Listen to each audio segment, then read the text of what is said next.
मैं बेरी में हूँ। दीपेंद्र सिंह हुड्डा का आज डोर टू डोर का अभियान है यहाँ पे, जो अब शुरू हो चुका है। ताऊ हैं साथ में और उनसे कुछ बातें हैं इस चुनाव की मैं पूछूंगा। ताऊ, क्या माहौल है अब की बार? अब की बार माहौल बहुत तगड़ा है, जोर शोर से तगड़ा है।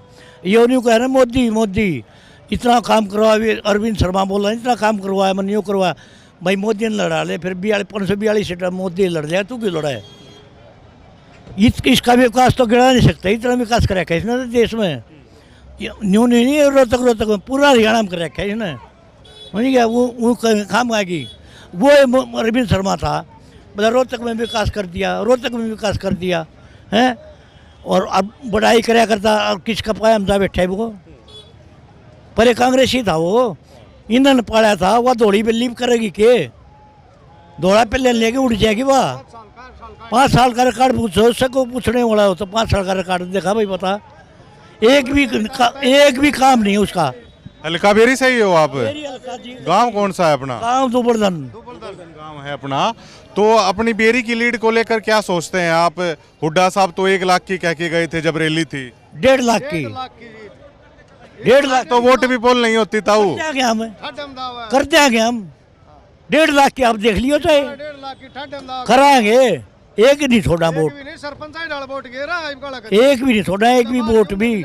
2 बार से हुए भी, 2 भीतर से हुए। बताओ तो अभी कांग्रेस की टिकट वो आई नहीं है, तो दीपेंद्र को ही आना चाहिए क्या रोहतक से? दीपेंद्र को बदला हमारा जब उतरेगा, जब दीपेंद्र आओगे ना बदला हमारा जब उतरेगा, चाहे कोई भी दे दो चाहिए, लेकिन हमारा दर्द है ना वो इससे मिटेगा।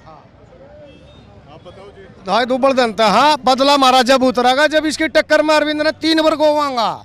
ये झूठा दोष है कि दुबल धन ने वोट क्यों नहीं देता फिर दीपेंद्र को? गेड़ा गैल 1500 की लीड है बस केवल। काला कती जो 12 वोट से उनने भी अपनी ने हाथ जोड़ के सबने इकट्ठा करने लग रहा। ये तो मानते होंगे ना पिछली बार कम दी थी, पिछली बार कम दी थी, धोखा कर रखा था। एकता था काला सबके में एक हो गया है। क्या कारण था उसका? उसका कारण काम के 2 कैंडिडेट थे। एक जेजीपी से था, कैंडिडेट होने का फर्क पड़ा, परिवार का फर्क पड़ता है। ये कोई नहीं है, ये पूरा दुबलदन गांव उतरेगा पार, एक तरफा उतरेगा। आप बताइए। हाँ जी, दीपेंद्र आज डोर टू डोर में आ गए। मेरी तरफ से राम राम। भाई दीपेंद्र एक ऐसे इंसान है, इनके अंदर कोई भेदभाव नहीं है, जातिवादी बिल्कुल नहीं है। Door to door, man to man मिलते हैं। अब भी कह रहे हैं भैया मेरे को मिलने दो, सबसे मिलते हैं, अनजान से अनजान व्यक्ति से मिलते हैं। बेरी में पिछली बार केवल 14 वोटों से जीत रहे हैं दीपेंद्र हुड्डा, अब की बार क्या होगा? वोटों से जीत 14 वोटों से। अरे ये क्या बात हुई? आपकी बात तो एक तरफी है, 36 बरादरी है। हम जातिवादी में बिल्कुल नहीं बटेंगे भाई। और क्या मोदी जी मंगलसूत्र की कह रहे हैं? पुलवामा में जवान मरे, उनका मंगलसूत्र कहाँ है उन बहनों का? अरे भाई साहब, मंगलसूत्र की बात मत करो हिंदुओं के आगे। अब मुद्दे की बात, बेरोजगार है ये नए बालक, हमारे यहाँ गोलियां चलती हैं, रोजगार नहीं मिलते, व्यापारी भाग रहे हैं यहाँ से व्यापारी भाग रहे हैं। क्यों? गोलियां चलती है, फरोती मांग लेते हैं, बीकानेरी से मांग ली, उससे मांग ली, उससे मांग ली। बिल्कुल, बेरी में क्राइम का मुद्दा काफी बड़ा है, बताइए आप। बताइए जी। क्राइम का मुद्दा जी को कानून व्यवस्था नहीं है, कानून व्यवस्था की तो धज्जियाँ उड़ रही हैं।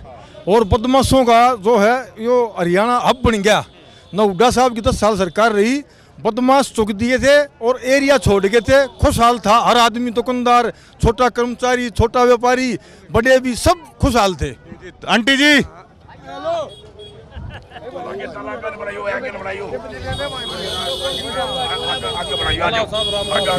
राम राम जी। युवा हैं तो पिछली बार बेरी की कुल 14 वोटों की लीड थी।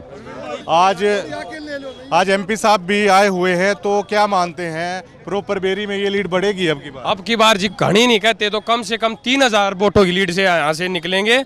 और बेरी में से कम भी 90,000 की लीड से यहाँ से निकलेंगे। ताई जी, आप आज आई हैं, दीपेंद्र हुड्डा भी आए हैं, क्या कहेंगे? उनकी जीत को होगी अब की बार? इनकी जीत होएगी, उनकी हजारों वोटों से ऊपर जीत होएगी उनकी। हाँ, मोदी क्या है हमारे आगे? मोदी कुछ नहीं है, मोदी झूठा, चोर जार सब कुछ है। बताओ क्या है मोदी? बताओ बताइए। कोई ना बेटा, जीत जाएगा, खूब जीतेगा, घने वोटों से 1 लाख वोटों से जीतेगा दीपेंद्र हुड्डा। दीपेंद्र जैसा नेता नहीं, मोदी तो चोर है, मोदी तो घटिया नेता नहीं कोई। कल अरविंद शर्मा प्राणी गाँव में आया था, इतनी बुंडी बेइज्जती करके भेजा है, उन्हें लगना मुश्किल हो गया चपाड़ मत। क्या कहा आपने उनको? बिल्कुल थी क्या क्या सवाल जवाब हुए? मन ने उससे यह बात पूछी थी, वोट देने का एक कारण बता दे, हमारे गाँव में आपने एक भी काम कराया हो उसने ला करांगे, जैसा ईब कराई सागा करेगा, किस हक तक वोट मांगना आ गया भाई हमारे गाँव में तू? अड़ता बात जा दिखना नहीं चाहिए, अरट का वोट मांगना मत आइए। हम बीजेपी के किसी कार्यकर्ता गाँव में घुसने नहीं देंगे, हम वोट देंगे तो सिर्फ दीपेंद्र हुड्डा को देंगे। अब अपनी चीज हैं वो अलग अलग बता रहे हैं। प्रदीप भाई साहब भी हमारे साथ है। प्रदीप जी, अब की बार हो जाएगी क्या नैया पार? हाँ बिल्कुल, एक तरफा है भाई, काम तो कुछ कराया ही नहीं बीजेपी ने, काम तो कुछ कराया ही नहीं बीजेपी ने, और आदमी साथ है, आराम से जीत जाएंगे। टिकटों में देरी क्या दिक्कत दे रही है कुछ? पार्टी है, कई प्रकार का संगठन है, सबको खुश रखने के लिए लेट तो होना पड़े। हाँ तो रोहतक से दीपेंद्र ही आने चाहिए। हाँ दीपेंद्र ही, दीपेंद्र हुड्डा की जगह आशा हुड्डा है, भूपेंद्र हुड्डा आते हैं किसी को दे दे दीपेंद्र हुड्डा, किसी को पर्ची दे के भेज दे, वो ही जीत जाएगा। तो एमपी साहब रहेंगे। एमपी साहब रहेंगे फिर।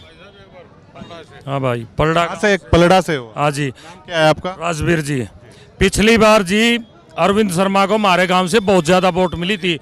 मोदी ने झूठ का जुमला था, लोगों समझ में आ गई।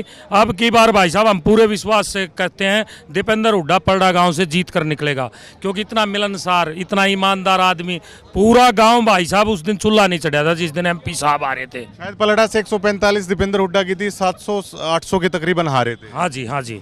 अब की बार भाई साहब 600 वोटों से जीतेगा एमपी साहब, और सब नाज से भाई साहब हर आदमी एमपी साहब के साथ है। पलड़ा में शायद अरविंद शर्मा ने जो ग्रांट दी थी आई नहीं कभी। ग्रांट भी नहीं दी भाई साहब, धन्यवादी दौरा नहीं किया, हम तो घुसने भी नहीं देंगे। उससे प्रश्न पूछेंगे, विकास का झूठा ना पलड़ा गांव अगर आदर्श गांव बनाया था चौधरी भूपेंद्र सिंह हुड्डा और दीपेंद्र हुड्डा ने, और डॉक्टर रघुवीर शंकर। हमारी गलियां सीसी की थी, आज बदहाल गाँव बना दिया इस एमपी ने। मोदी के नाम पर वोट मांग, मोदी को लड़ा लो भाई, हमारे दीपेंद्र हुड्डा साहब के खिलाफ है भाई साहब। मोदी भी आ रहेगा उरे, 3 लाख से एमपी साहब की जीत होगी। पिछली बार भी आप लोगों ने इस चुनाव को दीपेंद्र वर्सेस मोदी किया था तो नुकसान हुआ था आपको, फिर से आप यही कह रहे हैं? अब की बार वो नहीं है भाई साहब, अब की बार, पिछली बार हमसे भी गलती हुई थी, हम ये सोच रहे थे भाई साहब जीत जाएगा, लेकिन चाहे हमारा रिश्तेदार हो, यारा प्यारा हो, नजफगढ़ कहीं भी रिश्तेदारी, सबको लेकर एक वोट डलवाएंगे और एमपी साहब को बहुत ज्यादा वोटों जिताएंगे। आपका क्या रुझान है? हाँ जी, बहुत अच्छा रुझान है पलड़ा गाँव। आप कौन, पलड़ा गाँव से? हाँ सर, बहुत बढ़िया जी। हमारे गांव में एक तरफी माहौल है भाई साहब का। हमारे गांव में एक नहर के ऊपर पुल था, चैनल के नहीं था, बहुत बड़ी समस्या थी। भाई साहब ने अपनी मेहनत से और ईमानदारी से वो पुल बनवाया जी, और बहुत अच्छे काम। बिल्कुल, अलग अलग प्रतिक्रियाएं लोगों की सामने आ रही हैं। और दीपेंद्र हुड्डा जी आज बेरी में आए हैं, और बेरी का जो मुद्दा, एक क्राइम का मुद्दा बेहद गंभीर है, क्योंकि चार व्यापारी ऐसे हैं बेरी में जिनके मतलब आप दुकानों पे जाएंगे तो गनमैन बैठे हैं, जो गैंगस्टर हैं, उन्होंने जो धमकी के बाद फिरौती मांगी है, एक भय का माहौल है।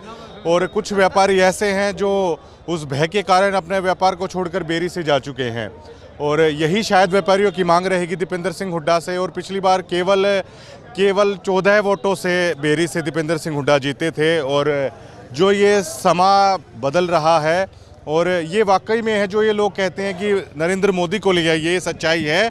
दीपेंद्र हुड्डा हरियाणा प्रदेश के किसी नेता में वो दम नहीं है कि दीपेंद्र हुड्डा को चुनाव हरा सके, लेकिन अगर दीपेंद्र हुड्डा को अगर कोई रोकना चाहता है तो केवल नरेंद्र मोदी ही शायद वो दम रखते हैं। और अरविंद शर्मा भी इस बात को बाखूबी समझते हैं कि अगर दीपेंद्र को अगर रोकना है तो शायद रोहतक लोकसभा में नरेंद्र मोदी की रैलियां आपको करवानी होगी। बिना नरेंद्र मोदी के दीपेंद्र हुड्डा का जो चुनाव इतना उठा हुआ है वो रोकना शायद अरविंद शर्मा के अब बस की बात नहीं लगता। शुक्रिया।